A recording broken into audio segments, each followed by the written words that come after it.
The star was ambushed in Detroit in the late 1990s and was shaken when he returned to the scene of the attack while recording the Grand Tour.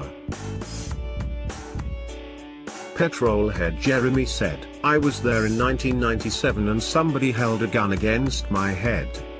It's a long, complicated story, but we were trying to do some filming and some people thought we were trespassing on their turf, but it was pretty nasty. And this time, 100 yards from where that happened, I was having dumplings in a goose broth." A source revealed, Jeremy was filming Top Gear in a ruined 18-story railway station. He was warned by cops not to go inside as there were warring gang factions operating. But he ignored the advice and was surrounded by gangs.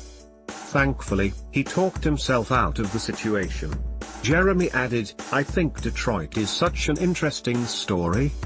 I'm sure if you actually lived there you wouldn't call it interesting, you'd call it dangerous. But it's got a fascinating story, and now the chrome shoots of rejuvenation are growing again, so you can actually eat quite well there. You can stay in a nice hotel. You can go short distances from A to B without being shot. It's quite a serious change. It was a fantastic place to film. We're going to kick the series off with Detroit because the American muscle cars are great." In the first episode of the Amazon Prime Video series on January 18th, Jeremy, Richard Hammond and James May stage a drag race on the deserted streets and perform a noise test in an old theater. They also find an abandoned car factory and turn it into a racetrack.